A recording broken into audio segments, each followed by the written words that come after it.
Hello everyone, welcome back to our channel.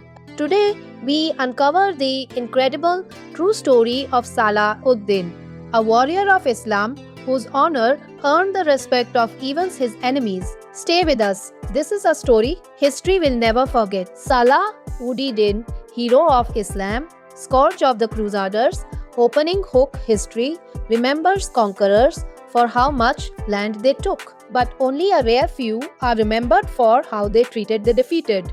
In an age of brutality, in a world torn apart by holy war, one Muslim warrior chose honor over hatred, mercy over revenge, and faith over fame. To the Crusaders, he was their greatest enemy. To his people, he was a protector, and to history, he became something far greater. This is the story of Salah ud-Din, the hero of Islam, and the man who earned the respect of even his enemies. A child of destiny, Salah ud-Din was born in 1137 in the city of Tikrit in modern-day Iraq. His full name was Salah ud-Din Yusuf bin Ayub, a name that means righteousness of the faith. He was Kurdish. He was Sunni Muslim, and he was born into a family of soldiers and administrators. As a child, Salah ud-Din moved with his family to Damascus, one of the most beautiful and powerful cities of the Islamic world. But this was not a time of peace. The Crusades had changed everything. Christian armies from Europe had stormed the Middle East, capturing Jerusalem in 1099 and slaughtering its Muslim and Jewish inhabitants. For young Salah ud-Din, war was not a story. It was the world he grew up in. The making of a warrior, Salah ud-Din did not dream of becoming a conqueror. In fact, early accounts describe him as quiet, thoughtful, and deeply religious. His destiny changed under one man, his uncle Shirkuh.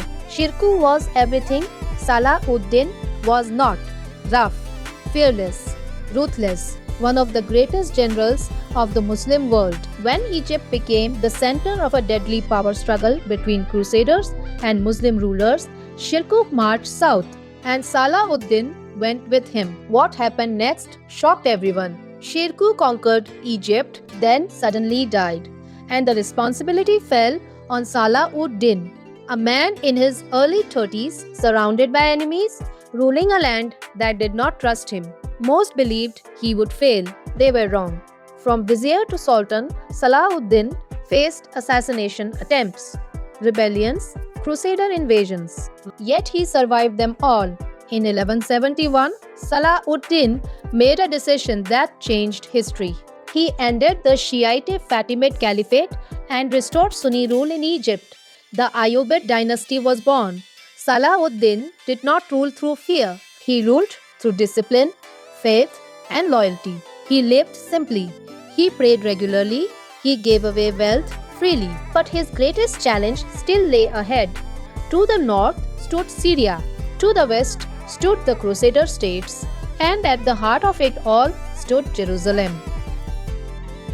The dream of Jerusalem was not just a city.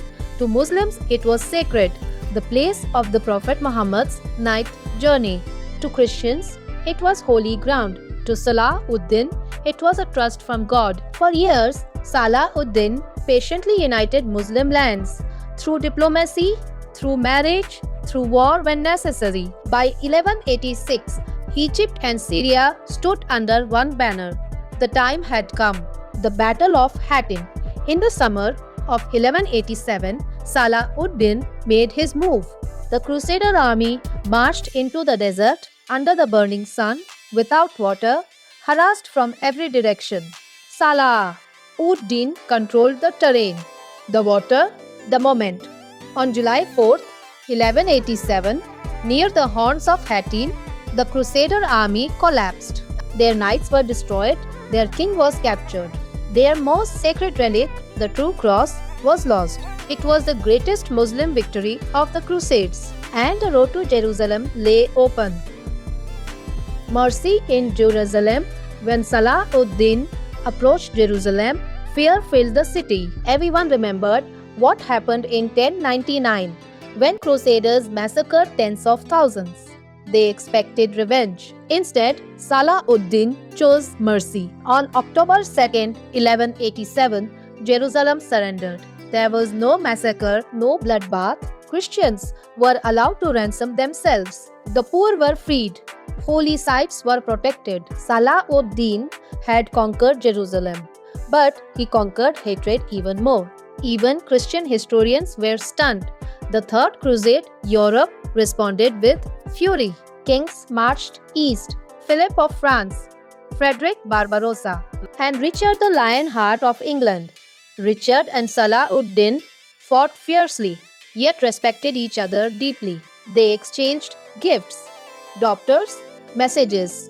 After years of war, neither side could win. In 1192, peace was signed. Jerusalem remained Muslim. Christian pilgrims were allowed access. Salah ud-Din had faced the strongest armies in Europe and held his ground. Part 8. Death of a Legend. In 1193, Salah ud-Din returned to Damascus. He was exhausted, ill, worn down by decades of war. When he died, something remarkable was discovered. He had no wealth, so little money remained that funds had to be borrowed for his funeral. A man who ruled empires left the world with nothing except honor. Final message, legacy. Salah ud-Din was not perfect, but he was principled. In a brutal age, he chose mercy. In holy war, he chose humanity. That is why, more than 800 years later, the world still remembers his name, Salah ud-Din. Thanks for watching. If you enjoyed this powerful story, please like the video, subscribe for more legendary history, and share your thoughts in the comments below.